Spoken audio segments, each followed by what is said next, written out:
Hello students, आज हमारा relation का सेकंड पार्ट है और इस पार्ट में हम लोग रिलेशन के कुछ और बेसिक टर्म्स को पढ़ने वाले हैं। तो चलिए स्टार्ट करते हैं। सबसे पहले हम लोग डोमेन, रेंज एंड को डोमेन ऑफ अ रिलेशन को पढ़ेंगे। इसे समझने के लिए हम एक एग्जांपल ले लेते हैं। इसमें मैंने लिया है दो सेट को, set A and set B. Set A में जो एलिमेंट्स हैं वो मान लो कि मर्डरर्स के नेम हैं। ABCD जो है वो मर्डरर्स के नेम है। और सेट बी में जो भी एलिमेंट है वो नंबर ऑफ़ पर्सन्स हैं। जैसे 1 पर्सन है, 2 पर्सन है, 3 पर्सन है, 5 पर्सन है एंड सो ऑन, इस टाइप से। ठीक है, इसे हम लोग एरो डायग्राम से समझते हैं। जैसे देखो, ये हमारा फर्स्ट पार्ट है जिसमें हम सेट ए के सारे एलिमेंट्स को लिखेंगे, A, B, C and D। ठीक है, और ये हमारा है सेकेंड पार्ट जिसमें हम लोग सेकेंड सेट के एलिमेंट्स को लिखेंगे, सेट बी के एलिमेंट्स को लिखेंगे। तो 1, 2, 3, 5, 6 एंड 7। ठीक है, अब मान लो कि ए जो है, ठीक है, ए नाम का जो मर्डरर है वो 2 पर्सन को मार चुका है। ठीक है, और बी जो है वो 3 पर्सन को मार चुका है, और सी जो है वो 5 पर्सन को मार चुका है, और डी जो है वो 1 पर्सन को मार चुका है। तो यहाँ से आप कैसे समझ पाओगे कि डोमेन कौन है, रेंज कौन है और को डोमेन कौन सा है। ठीक है, मैं आपको समझाती हूँ। जो इंसान को मार रहा है, जो मर्डरर है, वो हमारा हो जाएगा डोमेन। ठीक है, और जो मर चुका है वो हमारा हो जाएगा रेंज। यहाँ पे मैं आपको लिख के बताती हूँ। डोमेन क्या होगा? डोमेन होगा मर्डरर्स, जो मार रहे हैं इंसानों को। मार कौन कौन रहा है? A, B, C and D, ये मार रहे हैं, तो ये हमारे हो जाएंगे डोमेन, A, B, C और D। ठीक है, उसी तरह से अगर रेंज की बात करें तो जो मर रहा है, जितने इंसान मर रहे हैं वो हमारे हो जाएंगे रेंज। मर कौन कौन रहा है? 1, 2, 3 एंड 5। 1 पर्सन मर रहा है, 2, 3 और 4 पर्सन्स मर रहे हैं। ठीक है, तो रेंज में क्या आ जाएगा? रेंज हो जाएगा 1, 2, 3, 5। ठीक है, इतने लोग मर गए। और को डोमेन क्या होगा? को डोमेन वो होता है जो हमारा सेट बी के सारे एलिमेंट्स हैं। सेट बी में जो भी एलिमेंट है, सेट बी में जो भी एलिमेंट है वही हमारा हो जाएगा को डोमेन। ठीक है, सेट बी के सारे एलिमेंट्स को हम यहाँ पे लिख देंगे 1, 2, 3, 5, 6 एंड 7। ये हमारा हो गया को डोमेन। अब डोमेन को रिप्रेजेंट कैसे करते हैं? तो डोमेन को हम लोग सिंपली इस टाइप से रिप्रेजेंट कर देते हैं, डोमेन और ब्रैकेट में यहाँ पे आर लिखते हैं। इसको पढ़ते क्या है? Domain of relation. ठीक है, रेंज को हम लोग लिखते हैं रेंज, और यहाँ पे हम आर लिख देते हैं। ये होता है हमारा रेंज ऑफ रिलेशन। और को डोमेन में भी हम लोग वही चीज़ करते हैं, को डोमेन ऑफ आर रिलेशन, को डोमेन ऑफ रिलेशन। ठीक है, अब डोमेन को ही हम लोग बोलते हैं प्री इमेज। ठीक है, प्री इमेज बोलते हैं, और रेंज को हम लोग बोलते हैं इमेज। अब आप इसे याद कैसे करोगे कि किसे इमेज बोलते हैं और किसे प्री इमेज बोलते हैं? बहुत ही सिंपल है। जो इंसान मरता है हम लोग उसी का तो इमेज लगाते हैं ना, उसी का फ़ोटो लगाते हैं। तो बस यहाँ पे हमें वैसे ही समझना है। यहाँ पे कौन मर रहा है? पर्सन मर रहे हैं, 1, 2, 3, 5, ये मर रहा है। अब मर रहा है तो इन्हीं का तो इमेज लगेगा। तो जब इसका इमेज लगेगा तो आप समझ जाओ कि जो हमारा सेट बी है वो हो गया हमारा इमेज। जो रेंज होता है वो हमारा होता है इमेज। रेंज हमारा इमेज होता है, और प्री इमेज कौन सा होता है? डोमेन होता है। ठीक है, अगर आपको एक भी पता है तो आप दूसरा तो खुद ही पता कर लोगे। अगर एक इमेज बन रहा है तो दूसरा प्री इमेज होगा। ए का इमेज कितना है? 2 है, बी का इमेज 3 है, सी का इमेज 5 है, डी का इमेज 1 है। ठीक है, उसी तरह से अगर 1 का प्री इमेज पूछा जाए तो क्या होगा? 1 का प्री इमेज हो जाएगा डी। ठीक है, इस तरह से हम लोग इसको समझते हैं। तो चलो नेक्स्ट टॉपिक पे चलते हैं। नेक्स्ट क्या है हमारा कि total number of relation from A to B. A से बी के बीच में, ए से बी तक हमें नंबर ऑफ़ रिलेशन फाइंड करना है। ठीक है, नंबर ऑफ़ रिलेशन फाइंड कैसे करते हैं? तो सबसे पहले देखो, मान लेते हैं कि number of element in set A में नंबर ऑफ एलिमेंट मान लो कि p है और number of element in set b is equal to q। Set b में जो नंबर ऑफ एलिमेंट है वो q है, तो number of element in A cross B में नंबर ऑफ एलिमेंट कितने हो जाएंगे, p इंटू क्यू हो जाएगा। ठीक है, number of element in A is equal to p and number of element in b is equal to q, then number of element in A cross b is equal to p into q. ठीक है, इतना तो समझ गए होगे। अब चलो next step क्या होता है, total number of subset of A cross B. Subset तो आपको पता ही होगा, अगर आपको नहीं पता है तो आप सेट को अच्छे से पढ़ लो। अगर आपने सेट नहीं पढ़ा है तो आप हमारे चैनल की लिस्ट से जा कर के पढ़ सकते हो। ठीक है, वहाँ पे सारे लेक्चर्स आपको मिल जाएंगे। तो subset of A cross B कितना हो जाएगा, 2 to the power p by Q, 2 to the power p Q, 2 to the power p Q. ठीक है, ये हो जाएगा हमारा नंबर ऑफ सबसेट और यही हमारा हो जाता है number of relation. Number of relation कितना आ जाएगा, ए से बी में नंबर ऑफ रिलेशन हो जाएगा 2 to the power p into q. ठीक है, इसे एग्जाम्पल से समझ लेते हैं। जैसे यहाँ पे देखो हमारे पास है set A is equal to this and set B is equal to this. हमें क्या फाइंड करना है, नंबर ऑफ रिलेशन फाइंड करना है ए से बी तक। ठीक है, तो number of element in A कितना है, 3 है and number of element in B कितना है, 2 है। तो number of element in A cross B कितना होना चाहिए, 3 इंटू 2 हो जाना चाहिए, है ना। तो 3 इंटू 2 इज़ 6। ठीक है, अब हम क्या करेंगे, नंबर ऑफ रिलेशन हमें निकालना है। तो नंबर ऑफ रिलेशन का फॉर्मूला मैंने आपको बताया है, नंबर ऑफ रिलेशन कितना हो जाता है, 2 to the power p into q होता है। p और q क्या है, number of elements in a and number of element in b, यही है।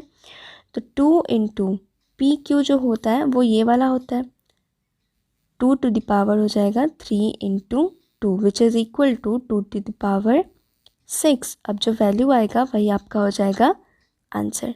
ठीक है, तो ये होता है तरीका नंबर ऑफ रिलेशन फाइंड करने का। नेक्स्ट क्या है, रिप्रेजेंटेशन ऑफ रिलेशन। रिलेशन को किस तरह से हम लोग रिप्रेजेंट करते हैं, तो रिलेशन में represent by roster form, set builder form and arrow diagram. Roster form में हम इसे रिप्रेजेंट कर सकते हैं, सेट बिल्डर से भी रिप्रेजेंट कर सकते हैं और एरो डायग्राम से भी रिप्रेजेंट कर सकते हैं। इसे एग्जांपल से समझते हैं। जैसे यहाँ पे देखो कि हमें एक सेट दिया हुआ है जिसमें एलिमेंट्स है 1 2 3 4। ठीक है, और हमें रिलेशन दिया हुआ है। अब ये जो रिलेशन इस तरह से जो दिया हुआ है वो मैथमेटिकल फॉर्म है जिसे हम लोग बोलते हैं सेट बिल्डर फॉर्म। इसे ही हम लोग बोलते हैं सेट बिल्डर फॉर्म। ठीक है, क्या है, relation x comma y such that y is equal to x minus 1। ठीक है, x कॉमा वाई हमें ऑर्डर पेयर दिया हुआ है जिसमें बोल रहा है कि y जो होगा वो इक्वल होगा किसके, x माइनस 1 के। हम लोग रिलेशन बना लेते हैं।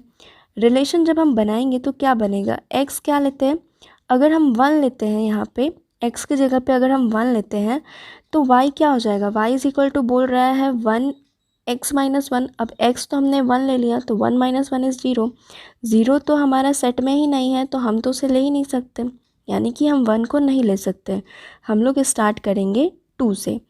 तो 2 लेते हैं अगर, तो y का वैल्यू क्या आ जाएगा, y का वैल्यू हो जाएगा 2 minus 1 which is equal to 1। ठीक है, 3 लेते हैं तो क्या होगा, 3 और y का वैल्यू हो जाएगा 3 माइनस 1 इज़ इक्वल टू 2। ठीक है, और फिर हम लोग 4 को लेते हैं तो 4 लेंगे तो y का वैल्यू क्या हो जाएगा, 3 हो जाएगा। तो ये हमारा हो गया रिलेशन और इसी को हम बोलते हैं रोस्टर फॉर्म। ठीक है, इसी को हम लोग बोलते हैं रोस्टर फॉर्म। ठीक है, अब हम एरो डायग्राम से कैसे समझेंगे, तो एरो डायग्राम हम ए टू ए में बनाते हैं। ए टू ए मतलब कि ए का रिलेशन हम बनाएंगे ए के साथ में, 1 2 3 4 1 2 3 4। ठीक है, ये हमारा ए और ये भी हमारा ए है। कंडीशन क्या दे रहा है यहाँ पे कि relation is equal to x comma y such that y is equal to x minus 1 है, ठीक है। तो यहाँ पे हम वही चीज़ करेंगे। अब 1 को तो ले नहीं सकते हैं क्योंकि हमारा 0 जो है वो सेट में है ही नहीं, तो हम 1 को नहीं ले सकते। हम स्टार्ट करेंगे 2 से। 2 को लेते हैं तो हमारा वैल्यू क्या आएगा। अब इनपुट अगर हम डालते हैं 2 को तो आउटपुट कितना आएगा, 1 आएगा, क्योंकि y का वैल्यू कितना चाहिए, x माइनस 1। अब 2 में से 1 को माइनस करोगे तो कितना आएगा, 1 आएगा। तो 2 जो होगा वो 1 के साथ रिलेट हो जाएगा, 3 हमारा 2 के साथ रिलेट होगा एंड 4 हमारा 3 के साथ रिलेट होगा, ठीक है। तो ये हमारा हो गया क्या, एरो डायग्राम का रिप्रेजेंटेशन, ठीक है, इसे हम लोग बोलते हैं। तो ये हो गया हमारा एरो डायग्राम, ठीक है। नेक्स्ट क्या है हमारा, इन्वर्स रिलेशन है। अब इन्वर्स रिलेशन क्या कहता है कि if R is a relation from set A to set B, अगर कोई R एक रिलेशन है सेट A से सेट B तक, ठीक है, तो R इन्वर्स जो होगा वो क्या हो जाएगा, B comma A such that A comma B belongs to R। आप यहाँ से अच्छे से समझ नहीं पा रहे होगे, मैं आपको एग्जाम्पल से समझाती हूँ। जैसे देखो, मैंने यहाँ एग्जाम्पल में 2 सेट लिया है, ठीक है, सेट A और सेट B। अब हमें यहाँ पे फाइंड करना है R इन्वर्स, हमें इन्वर्स फाइंड करना है। इन्वर्स फाइंड करने के लिए सबसे पहले हम लोग A क्रॉस B निकाल लेते हैं, जो कि ये रिलेशन ही होता है, ठीक है। A से B में हम रिलेशन निकाल लेते हैं। आप इसको इस तरह से लिखो, A relation to B, A related to B, ठीक है। क्या बनेगा, 1,4, 1,1, 2,4, 2,1 एंड 3,4 और 3,1, ठीक है। यही हमारा बनेगा रिलेशन, ठीक है। अब इस रिलेशन में आपका डोमेन क्या बन रहा है, डोमेन ऑफ R। डोमेन अगर हमें रिलेशन का पता करना होता है तो हम सीधे उसका फर्स्ट कोऑर्डिनेट देखते हैं। रिलेशन में आप देखो कि फर्स्ट कोऑर्डिनेट कौन कौन सा है। यहाँ पे आप देखो, ये जो 1 है वो फर्स्ट कोऑर्डिनेट है, 2 फर्स्ट कोऑर्डिनेट है, 3 फर्स्ट कोऑर्डिनेट है, ठीक है। बाकी तो और सारे रिपीट ही हो रहे हैं, 1, 2 और 3। तो आप ये देखो कि फर्स्ट कोऑर्डिनेट कौन कौन से नंबर हैं। जो फर्स्ट कोऑर्डिनेट होता है वही हमारा क्या हो जाता है, डोमेन हो जाता है। 1, 2 और 3 ये डोमेन हो जाएगा रिलेशन का। अगर हम इसका रेंज की बात करें तो रेंज हमारा क्या आ जाएगा, रेंज होता है हमारा सेकंड कोऑर्डिनेट। सेकंड कोऑर्डिनेट इसमें से आप देखो कौन कौन से हैं। सेकंड कोऑर्डिनेट ये है 4, 1 एंड 4, 1, 4, यही तो रिपीट हो रहा है सिर्फ। तो रिलेशन जो रेंज होगा रिलेशन का वो क्या हो जाएगा, 4,1 हो जाएगा, ठीक है। ये हो गया इसका रिलेशन, सॉरी इसका रेंज हो गया। अब हम लोग R इन्वर्स निकालते हैं।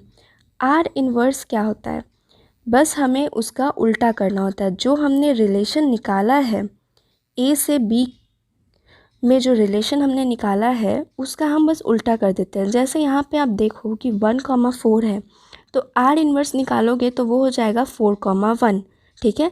इस तरह से हम लोग यहाँ पे लिखेंगे 4,1, फिर हो जाएगा क्या 1,1, फिर होगा 4,2 और होगा 2,1 और होगा 1,3 और 4,3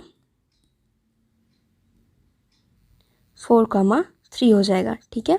ये हो जाएगा आपका R इन्वर्स। अब यहाँ पे भी हम लोग निकाल लेते हैं क्या, रेंज और domain. Range of R inverse क्या हो जाएगा, रेंज हमारा सेकंड कोऑर्डिनेट होता है। सेकंड कोऑर्डिनेट यहाँ पे क्या क्या आ रहा है, 1 आ रहा है, 1 है, 2 है, 1 है, 3 है एंड 3 है, ठीक है। तो सेकंड कोऑर्डिनेट में क्या क्या है, 1, 2, 3, यही है। तो ये हमारा हो जाएगा क्या, रेंज हो जाएगा किसका, R इन्वर्स का। तो 1, 2, 3 जो हो गया वो हो गया हमारा रेंज। अब डोमेन की बात करते हैं। तो डोमेन में क्या हो जाएगा, domain of R inverse, domain तो हमारा फर्स्ट कोऑर्डिनेट होता है, फर्स्ट कोऑर्डिनेट में क्या क्या है, 4 है, 1 है, 4 है, 1 है एंड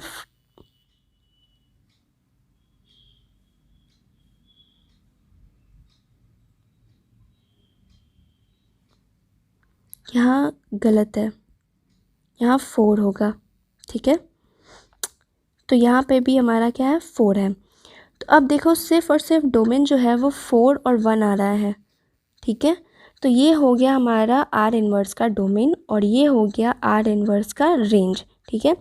अब मैंने यहाँ पे एक चीज़ लिखा है, domain of R is equal to range of R inverse. क्या ये सही है? मैच कर लेते हैं। डोमेन ऑफ आर कितना आ रहा है, 1, 2, 3 and range of R inverse कितना आ रहा है, 1, 2, 3। ये तो सही है, ठीक है। सेकंड चीज़ को भी देख लेते हैं, range of R is equal to domain of R inverse. ये भी चेक कर लेते हैं, रेंज ऑफ आर कितना आ रहा है, 4, 1 और डोमेन ऑफ आर कितना, आर इन्वर्स कितना आ रहा है, 4, 1। तो ये भी हमारा क्या है, सही है। तो आज के लिए बस इतना ही, मिलते हैं अपने नेक्स्ट वीडियो में, तब तक के लिए बाय बाय।